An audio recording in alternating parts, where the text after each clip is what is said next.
Eu quero te pedir também para que abra sua Bíblia no texto de Filipenses capítulo 4. Filipenses capítulo 4, versículos de 6 a 9. Filipenses 4, versículos de 6 a 9. E o tema que eu quero trazer para você aqui nessa noite é o tema pandemia versus paz de Deus. Existe um conflito acontecendo agora. Irmãos, nós somos 6 gerações vivendo hoje nesse mundo. E nenhuma dessas 6 gerações enfrentou um momento como esse. Algumas semanas atrás eu estava conversando com meu pai, que tem 68 anos, e estava conversando também com o avô da minha esposa, que tem 89 anos. E eu fiz a mesma pergunta para os dois. Eu perguntei: vocês já viram algo semelhante a esse momento na história de vocês? Eles disseram assim: Bruno, eu nunca vi. Nós nunca vimos. Sem dúvida alguma, essa pandemia da Covid-19 traz para a humanidade uma série de reflexões, de preocupações e de atitudes que nunca precisamos ter em nenhum momento da nossa vida. Irmãos, esse mal, ele atingiu os países mais pobres, mas também atingiu os países mais ricos. Esse mal atingiu os intelectuais e também atingiu os iletrados. Sem dúvida alguma, esse mal atingiu todas as etnias, todas as faixas etárias, todos os estratos sociais. E queridos, esse mal, ele nos arrancou da nossa vida rotineira e nos empurrou para um isolamento dentro das nossas casas. Um isolamento que nós não temos previsão de quando irá terminar. Diante disso, a imprensa, que ao mesmo tempo que nos informa, também gera pânico. Os governantes estão sem dormir há dias e há mesmo semanas, até mesmo semanas, buscando caminhos para tomar as decisões que possam nos ajudar a vencer esse mal. Queridos, até mesmo a ciência e a tecnologia tão avançadas hoje, no momento em que vivemos nessa era, está enfrentando uma luta agressiva com um vírus que, apesar da sua baixa taxa de letalidade, atingiu os 4 cantos da terra, levando pessoas a unidades de tratamento intensivo, tirando a vida de pessoas e nos fazendo nos isolarmos nas nossas casas em realidades que não estávamos acostumados a viver. Queridos, pequenos e médios empreendedores estão desesperados, estão ansiosos, preocupados com a possibilidade de uma recessão econômica. Alguns já fecharam as portas de seus empreendimentos, outros já mandaram embora funcionários que não gostariam de mandar, muitos estão perdendo a sua vasta clientela. Queridos, que momento difícil que nós estamos vivendo. Mas esse momento traz ainda uma coisa a mais em comum para todos. Esse momento está mostrando para mim e para você, está mostrando para todos nesse mundo, que ninguém, por mais rico, experiente, bem relacionado e inteligente que seja, ninguém tem o controle das circunstâncias. Ninguém, só existe um que tem o controle da história, e é aquele que está sentado no alto e sublime trono, e o nome dele é Jesus, o Deus dos deuses, o Senhor dos senhores, e a ele que precisamos reverenciar e nos render nesses dias de dor. Sabe, queridos, até mesmo dentro da igreja, algumas pessoas têm me procurado e perguntado: pastor, será que nós estamos vivendo os últimos dias, pastor? Será que o mundo está acabando? Será que é a hora de fato em que cantaremos na Nova Jerusalém, a noiva vai entrar? Em que diremos: Maranata, a hora vem, Senhor Jesus? Muitos têm perguntado. E sobre isso, o que eu posso dizer, querido, é que existem muitas evidências que nos mostram que, se não estivermos na reta final da história da humanidade, nós estamos muito próximos dela. E eu não estou falando disso por causa das epidemias, por causa das guerras, das nações se voltando contra as nações, que sem dúvida alguma são realidades que estão acontecendo, mas eu estou falando sobre um ponto, um fato, uma realidade que está se concretizando agora. Sabe qual é? A Bíblia diz que o Senhor retarda a volta dele, para que haja tempo do evangelho chegar a toda criatura. E com as portas das igrejas, dos prédios das igrejas fechadas, agora existe um mover de pregação do evangelho à internet. A internet está tomada de palavras de fé, de esperança e da revelação do verdadeiro evangelho. Isso quer dizer que é uma velocidade assustadora. O evangelho está chegando a todas as nações. Queridos, essa é uma realidade. É uma realidade. Mas sem dúvida alguma, existe algo que essa pandemia está gerando na maioria das nações e também no nosso Brasil. A maior parte da população mundial está sendo tomada por algo chamado desequilíbrio emocional. E esse desequilíbrio emocional tem sido revelado através de uma série de fatores como estresse, ansiedade, pânico, insônia e até mesmo a depressão. Pessoas que estão em suas casas ou em suas empresas pensando: será que eu vou contrair esse vírus? Será que eu estou protegido? Até quando eu vou ter que viver isolado? O que vai acontecer com o meu período na faculdade ou com o meu ano letivo na escola? Será que o meu negócio vai sobreviver a essa crise? Será que vão reduzir o meu salário? Será que eu vou perder o meu emprego? Como que eu vou pagar as minhas contas? Como que eu vou dar o leite para o meu filho? Será que um dia a minha vida voltará ao normal? Os idosos têm pensado: será que um dia a gente vai poder sair de casa e voltar à vida que a gente sempre quis ter? Qual é a realidade que nós viveremos? Queridos, é por isso que eu quero ler esse texto, que ele nos ensina que o caminho para a paz de Deus, para a paz que excede todo entendimento, é um caminho necessário para que toda a população mundial, você na sua casa, possa vencer o desequilíbrio emocional. Eu quero ler Filipenses 4, versículo 6 ao versículo de número 9. E esse texto vai dizer assim: não andem ansiosos por coisa alguma, mas em tudo, pela oração e súplicas e com ação de graças, apresentem seus pedidos a Deus. E a paz de Deus, que excede todo entendimento, guardará os seus corações e as suas mentes em Cristo Jesus. Finalmente, irmãos, tudo que for verdadeiro, tudo que for nobre, tudo que for correto, tudo que for puro, tudo que for amável, tudo que for de boa fama, se houver algo de excelente ou digno de louvor, pensem nessas coisas. Tudo que vocês aprenderam, receberam, ouviram e viram em mim, ponham-no em prática, e o Deus da paz estará com vocês. Queridos, nesse texto, o apóstolo Paulo nos orienta sobre como vencer o desequilíbrio emocional. E há muitos pesquisadores que afirmam que os problemas emocionais são os males do século. Que a ansiedade, a depressão, o pânico e tantas outras doenças emocionais representam os verdadeiros males do século. Queridos, eu acredito que isso seja verdade, mas eu também acredito que essa verdade já é uma realidade há muitos anos, porque Paulo, há mais de 2000 anos atrás, escreve uma carta em que ele diz para a igreja não andar ansiosa, em que ele diz para a igreja buscar a paz de Deus, que excede todo entendimento. O que eu entendo com esse texto é que a ansiedade já faz parte da existência da raça humana há milênios, e todos nós enfrentamos isso. Por isso eu te pergunto: você tem andado ansioso? Será que o desequilíbrio emocional tem roubado o seu sono, roubado a sua alegria e até mesmo a sua fé? Você conhece alguém ansioso? Você conhece alguém que está desequilibrado nas suas emoções? Queridos, eu quero pregar uma palavra que eu tenho certeza que pode eliminar o desequilíbrio emocional da sua vida e da sua casa. Pastor, você está dizendo que o desequilíbrio emocional tem origem somente numa questão espiritual? Não é isso que eu quero dizer. Eu não rejeito a medicina, eu não rejeito os medicamentos que talvez sejam necessários em alguns momentos, mas o que eu quero dizer é que antes de corrermos para o remédio, nós precisamos correr para Deus. Antes de corrermos para a química, precisamos correr para a intrepidez e a presença do Espírito de Deus na nossa vida. É isso que eu quero dizer. Mas se ainda assim for necessário algo a mais, não vejo nada de errado em você buscar ajuda.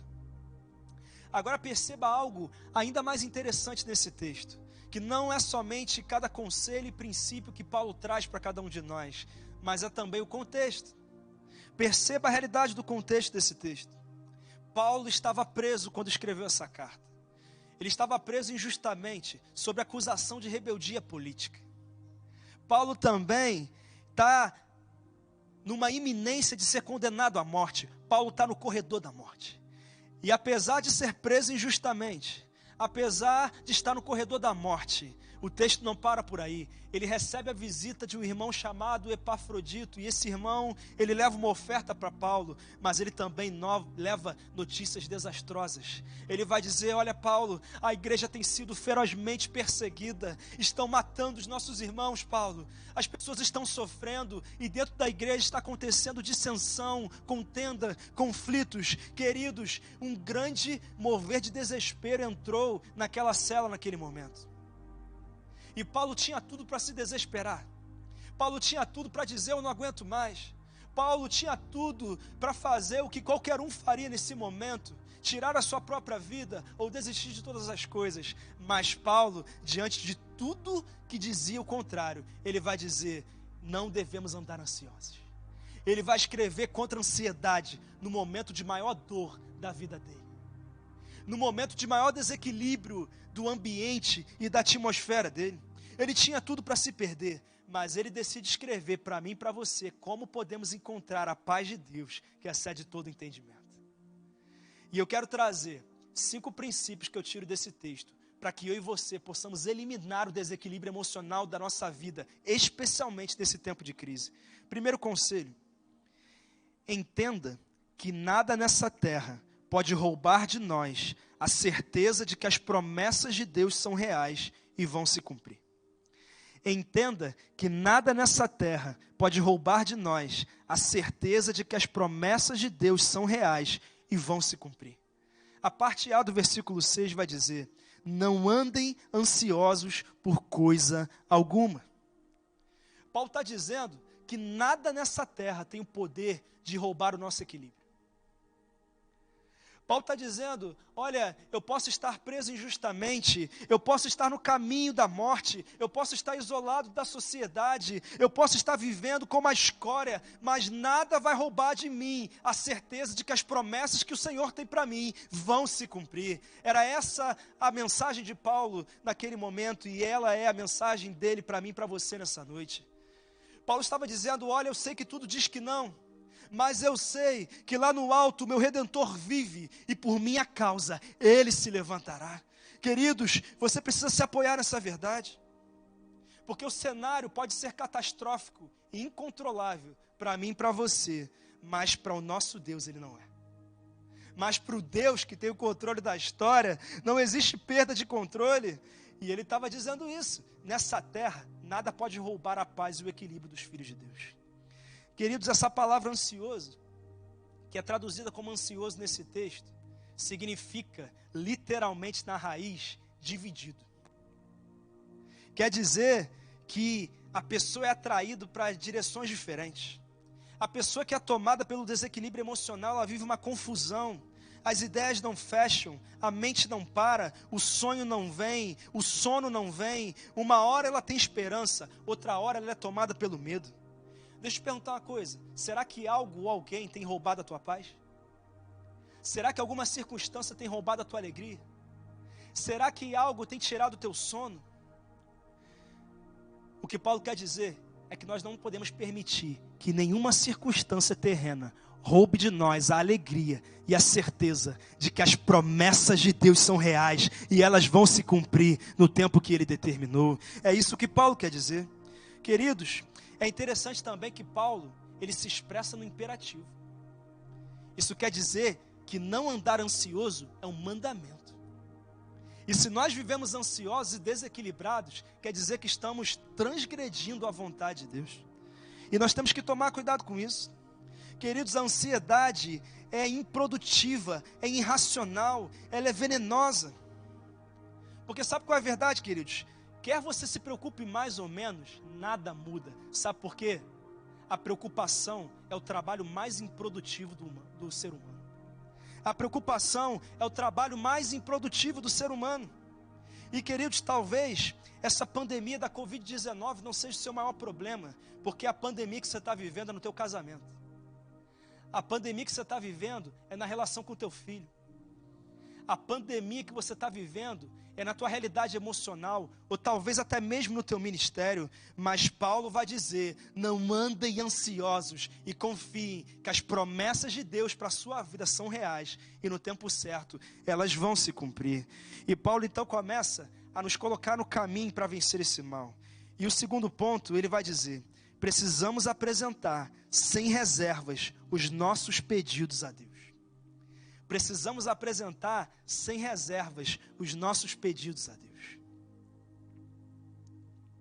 A parte B do versículo 6 vai dizer assim: mas em tudo, pela oração e súplicas e com ação de graças, apresentem seus pedidos a Deus.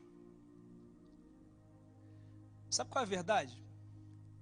Muito cristão e muita gente não desenvolve uma vida poderosa de oração porque não crê nos benefícios e no poder que é liberado quando vivemos uma vida de oração. A maioria das pessoas não ora de maneira significativa e profunda porque não acredita no poder que é liberado na oração.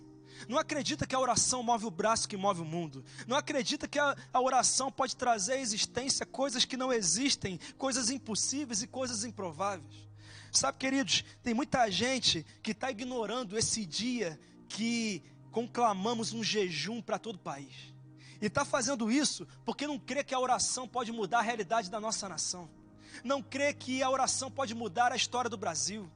Muitas pessoas não oram, não estão envolvidos nessa causa, porque não creem que Deus pode soprar dos céus um vento que elimine toda a Covid-19 da nossa nação. Essa é uma realidade. E muitos não acreditam nisso, porque estão secularizando a sua fé, estão engessando o poder de Deus a somente um momento da história. Porque creem que Deus era poderoso e agia de maneira sobrenatural nos tempos bíblicos, mas não creem que Ele faz o mesmo hoje. Deixa eu te falar uma coisa: Deus é o mesmo hoje, Ele é o mesmo ontem e Ele será o mesmo para sempre. Basta que nós nos conectemos com Ele, através do poder liberado na oração. Há poder na oração. E Paulo vai dizer que nós precisamos em tudo apresentar os nossos pedidos a Deus. Você tem feito isso? Você apresenta a Deus aquilo que te aflige, aquilo que rouba o teu equilíbrio, aquilo que te preocupa, aquilo que rouba o teu sono, aquilo que te faz andar de maneira inconsistente, dividido. Talvez você pergunte assim: pastor, para que eu tenho que apresentar os meus pedidos a Deus, se Ele já conhece o meu coração? Se Ele já sabe o que eu estou passando, se Ele sabe até mesmo melhor do que eu a realidade da minha vida? Por que eu tenho que falar para Deus sobre as lutas no meu casamento, sobre as dificuldades econômicas que eu estou vivendo, sobre as batalhas emocionais que eu estou passando? Por que eu tenho que apresentar para Deus as lutas que eu estou vivendo no meu ministério? Por quê? A resposta para isso é uma só: relacionamento. Deus espera que eu e você desenvolvamos um relacionamento com Ele. E à medida que nos relacionamos com Ele, nós construímos intimidade com Ele. E quando nós desenvolvemos intimidade com Deus, o que acontece é que nós percebemos que os maiores benefícios que podemos receber dEle não são as circunstâncias que queremos que mudem, mas é principalmente a maravilha de estar conectado, percebendo, sentindo e manifestando a presença dEle. Deus está chamando a nação, Deus está chamando o mundo, Deus está chamando você para o tempo de maior intimidade com Ele da sua história. É isso que Deus quer de mim e de você. Existem pessoas que acreditam que Deus enviou a Covid-19. Eu não acredito nisso, mas eu acredito que Ele está usando a Covid-19 para tratar a mim e a você na nossa intimidade com Ele, na nossa relação com Ele. Ele está nos empurrando para a nossa casa para tratar o nosso relacionamento familiar. Deus fez a nossa vida parar para que nós possamos começar a vida que de fato vale a pena viver. Deus está mudando os nossos conceitos e as nossas perspectivas. É isso que Ele está dizendo. Queridos, você precisa entrar na presença de Deus e dizer: Senhor, eu estou ansioso, eu estou preocupado com essa realidade do meu casamento, eu estou preocupado com a realidade da minha empresa. Senhor, eu estou preocupado porque eu estou perdendo os meus clientes. Senhor, eu estou ansioso porque eu não sei se vou conseguir me formar nesse ano mais. E se eu me formar, eu não sei se haverá trabalho para mim na nossa nação. Senhor, eu estou ansioso por causa desse problema na vida do meu filho. Queridos, em tudo precisamos apresentar o nosso coração a Deus. Que tal você fazer isso hoje e cada dia dessa semana? Ou você prefere insistir para o teu chefe que ele tem que te promover? Ou você prefere perder suas energias insistindo que o teu cônjuge tem que mudar? Que você passe mais tempo diante de Deus do que você passa diante dos outros. É isso que Paulo quer ensinar para mim e para você. Apresente o seu coração a Deus. E Paulo não somente nos impulsiona a fazer isso, como ele também nos ensina sobre como fazer isso. E ele vai falar sobre oração, súplicas e ação de graças. A oração é a conexão mais simples que nós temos com Deus. Mas a súplica é outra coisa. A súplica tem a ver com nos humilharmos debaixo da poderosa mão de Deus, de nos desesperarmos na presença dEle e de clamarmos por uma interferência dEle na nossa vida. É quando choramos, é quando perdemos as palavras, é quando a nossa boca não fala, mas o nosso coração grita. Essa é a súplica. A minha pergunta é: você tem suplicado a Deus por mudanças na sua vida? Suplicar é se rasgar diante de Deus. Tem gente que rasga as vestes numa religiosidade, mas não rasga o coração. Queridos, rasguem os seus corações nessa semana. Isso é importante, mas é uma súplica mais profunda. Sabe, queridos, ele também vai falar sobre a ação de graças. Paulo vai lembrar que a nossa gratidão a Deus libera os céus sobre a nossa vida. Pastor, vou agradecer pelo quê? Você pode ter perdido cliente, mas você ainda tem uma empresa. Você pode ter perdido seu emprego, mas você agora vai poder ter tempo para investir no relacionamento com o teu filho que você estava perdendo. Pastor, eu perdi a minha empresa, eu estou vivendo uma recessão complicada, mas pelo menos você tem inteligência e saúde para correr atrás de uma nova história. É tanta coisa que nós temos para agradecer. Queridos, a ação de graças tem a ver também com trazer à nossa memória aquilo que nos dá esperança. Sabe quantas vezes Deus já não ouviu o teu clamor? Quantas crises que você já passou na sua vida e você superou, você está de pé hoje. Deixa eu te falar uma coisa: o mesmo Deus que cuidou de você no passado é o Deus que está cuidando de você durante essa crise. É o Deus que está junto com você nesse momento. Ele nunca irá te desamparar. A Bíblia vai dizer que até mesmo uma mãe pode se esquecer do seu filho, mas o Senhor não se esquece dos seus filhos. E Deus se importa com você. Ele sabe o que você está passando. E isso é importante mais, queridos. A gratidão nos faz trazer à memória o que nos dá esperança. E você precisa se apoiar nessa palavra. E deixa eu falar uma coisa. Enquanto nós não desenvolvermos um coração grato, enquanto nós não conseguirmos nos lembrar das coisas boas que Deus manifestou na nossa vida, nós também não estaremos preparados para viver coisas maiores. Deus não vai liberar coisas maiores sobre a nossa vida, enquanto nós não formos gratos diante daquilo que já recebemos. É por isso, queridos, que quando a ansiedade vem sobre a minha vida, eu entro na presença de Deus. Quando algo vem para me deixar ansioso, eu decido ficar diante de Deus. Sabe por quê, queridos? A ansiedade não muda nada, mas a oração muda tudo. E toda vez que uma notícia ruim chega, uma circunstância ruim se levanta, eu tenho que tomar uma decisão. Ou eu entro em desespero, ou eu entro em oração. Ou eu entro em pânico, ou eu entro em oração. A primeira opção vai me fazer perder a noite de sono. Mas a segunda opção vai me lembrar que Deus cuida dos seus enquanto dormem, conforme está escrito no Salmo 127, versículo 2. Isso é poderoso demais. É isso que nós estamos fazendo hoje na nossa nação. Nós estamos nos unindo ao rei Josafá, que proclamou um jejum para livrar o teu povo de uma batalha desafiadora. É o que Esté fez para livrar o seu povo judeu diante das injustiças do rei. É também o que o profeta Joel levantou o povo a fazer, dizendo: proclamem um jejum, rasguem os seus corações e se coloquem diante de Deus. Eu tenho certeza que os céus já se abriram sobre o nosso país, os céus já se abriram sobre a sua casa, e os céus permanecerão abertos, mesmo que a economia se feche. E é isso que nós estamos fazendo. Nós cremos que esse é o dia em que o destino do Brasil está sendo mudado, e que um destino de glória está sendo liberado, e nós precisamos crer nisso. Apresente os seus pedidos a Deus. Pastor, mas por que fazer isso tudo?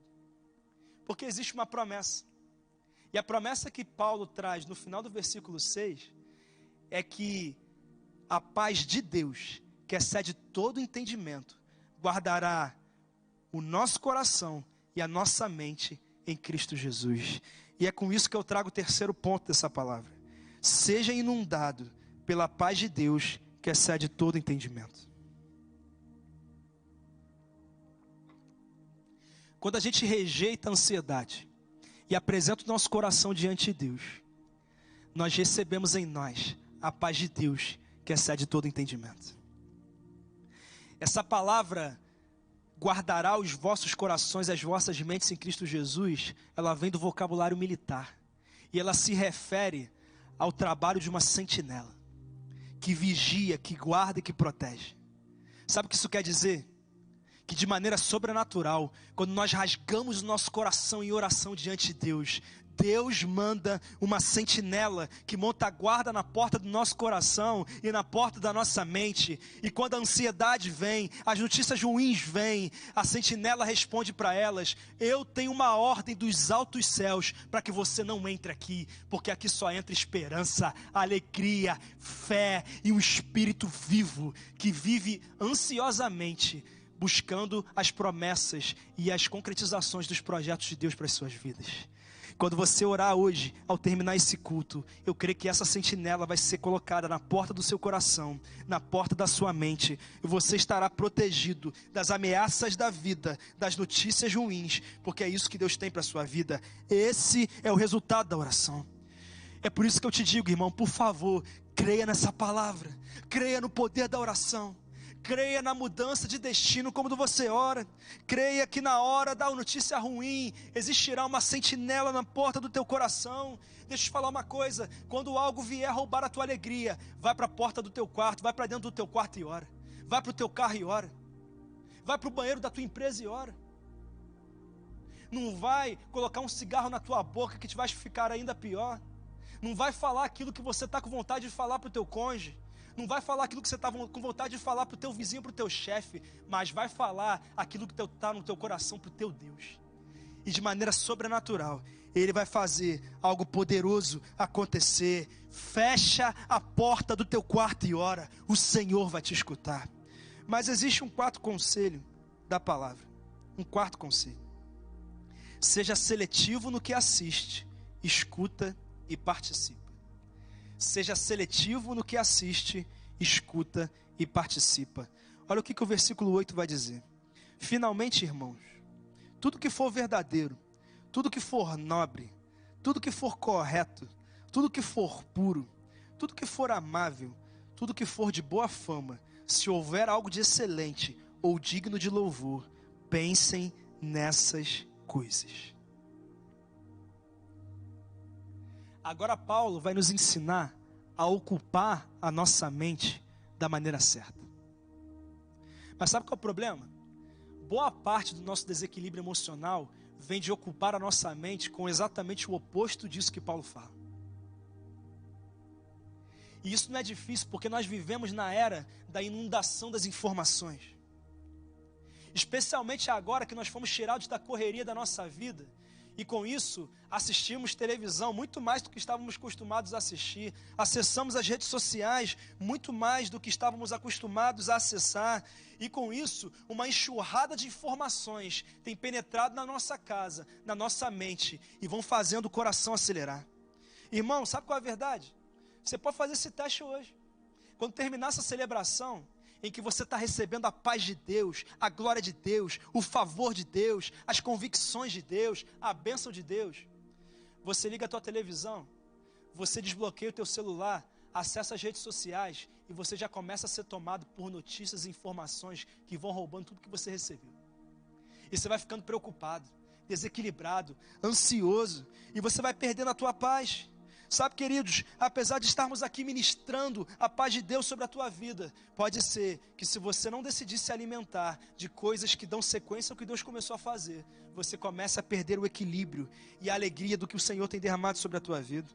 Você abre o seu celular, sua rede social, liga a televisão e aí você vê, mais uma pessoa morre no Espírito Santo de coronavírus. Aí você vê uma pesquisa que vai dizer que agora os jovens também estão sendo afetados gravemente por isso. Você começa a ler que a economia está para entrar em colapso. Você começa a ler que o país vai quebrar, que todo mundo um dia vai ser infectado. Irmãos, é tanta coisa. Você vê a foto, às vezes, de um ex feliz com outra pessoa. Você vê uma pessoa prosperando na empresa dela enquanto você perdeu o seu emprego. Sabe, queridos, são coisas muito sérias que em 10 minutos mudam o teu coração de uma inundação da paz de Deus para uma inundação de notícias e informações que roubam tudo que Deus está gerando em você. É por isso que Paulo fala, ocupe a sua mente com o que é puro, é amável, em algo que exista louvor, algo que seja correto. Sabe, queridos, a minha pergunta é, o que você tem assistido é puro e cheio de amor? As séries e filmes que você assiste, tomados de assassinatos, violências, tomados de cenas sexuais explícitas, isso traz para você coisas puras, corretas e que te trazem alegria? Assistir todos os noticiários do dia, trazendo praticamente a Covid-19 para dentro da nossa casa, isso traz para você alegria? Isso traz para você fé ou isso rouba a esperança? Existe algo de louvável nesses grupos de WhatsApp que muitas vezes você faz parte no seu trabalho, com o pessoal aí da pelada, com o pessoal da sua faculdade? Será que tem algo de produtivo nos inúmeros debates políticos que permeiam as redes sociais, onde todo mundo fala, mas ninguém escuta? E o que tem sido promovido é ódio, é desarmonia, é inimizade. Sabe, queridos, será que vale a pena? A verdade, queridos, é que tudo isso da ansiedade, isso tudo nos desequilibra, e é por isso que muita gente está doente, porque os pensamentos bons vão sendo esmagados por notícias que vão intoxicando o nosso coração e a nossa mente, porque as emoções são os resultados visíveis dos pensamentos. As emoções são os resultados visíveis dos pensamentos. Se eu estou agindo de maneira desequilibrada, é porque os meus pensamentos estão gerando desequilíbrio. Mas sabe, queridos, muita gente tem falado que é normal você receber essa enxurrada de coisas que roubam a sua paz, a sua alegria. Mas deixa eu falar uma coisa, estão te enganando. Estão te enganando. Normal, sabe o que é? É acessar as milhares de promessas que Deus tem para mim e para você. De Gênesis a Apocalipse, Deus promete prosperidade, crescimento, multiplicação para o seu povo. Deus promete cuidado, descanso. É isso que Ele promete para mim e para você. Se você quiser ocupar sua mente devidamente nessa semana, deixa eu te falar uma coisa, leia a palavra como nunca. Medite nas Escrituras.